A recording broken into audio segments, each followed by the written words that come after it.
Je m'appelle Nicolas Touzin et je suis cavalier de concours complet et je suis le cavalier de Fibonacci de l'ESSAC HDC.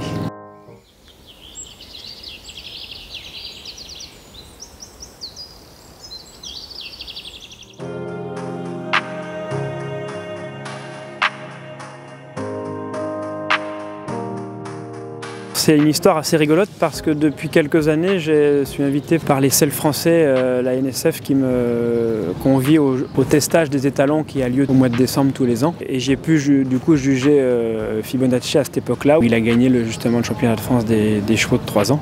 Et j'avais complètement flashé sur ce cheval par rapport à son look déjà, ses allures, son coup de saut, enfin j'avais vraiment été emballé.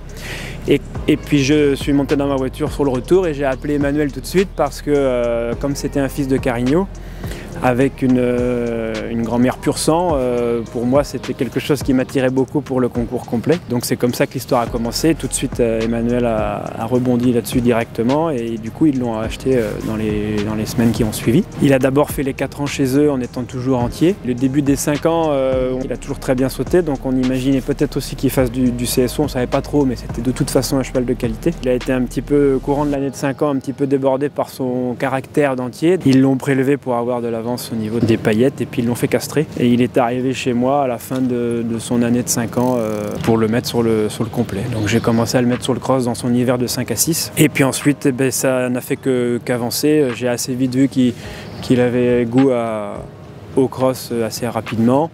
Et puis voilà, ses aptitudes sur le dressage et au saut d'obstacle n'étaient déjà plus à prouver. Donc il n'y avait plus qu'à fabriquer, à construire. Et donc il a fait les 6 ans, il a fait le mondial du Lion, il est 4e je crois ou 3e. Après il a fait les 7 ans, il a refait le mondial, il est aussi dans les 3 premiers. Il a été vite performant parce qu'il est très doué, très doué avec beaucoup d'aptitudes naturelles.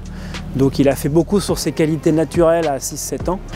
Et puis l'année dernière, l'année de 8 ans, qui est toujours une année un peu de transition, j'ai pris mon temps. Il a fini par un classement dans son premier 4 étoiles à Linière. Je connais tout son potentiel.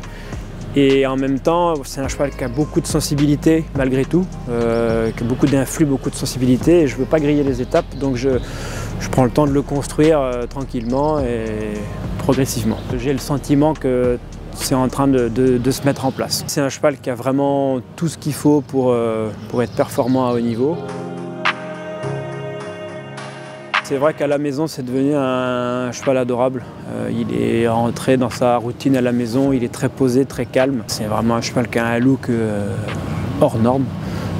Son surnom, c'est Brad Pitt aux écuries. Voilà. Il est devenu attachant et puis maintenant, tout le monde le connaît par cœur. Mais c'est un cheval qui est devenu facile et gentil au quotidien. Ils nous apprennent tous quelque chose. Lui m'a surtout appris qu'il fallait faire avec lui et pas contre lui. C'est un cheval qui a beaucoup de tempérament, beaucoup de caractère. Je pense qu'on commence à bien se connaître et je crois qu'il me respecte et je le respecte aussi beaucoup. Mon objectif, c'est de finir sur un 4 étoiles long à la fin de l'année. Il a fait un 4 étoiles court en fin d'année dernière à 8 ans. Et là, j'aimerais bien faire un 4 étoiles long en fin d'année. Je pense qu'à 10 ans, il pourra attaquer vraiment le très haut niveau. C'est une chance pour moi qu'il appartienne à des Coudrettes qui sont là pour le sport et qui me font confiance et qui me laissent libre du programme, qui me permettent de prendre mon temps et de le construire pour l'amener au top. Je fais progressivement et à l'écoute de mon cheval et je pense qu'un jour on récoltera tout ça, j'espère.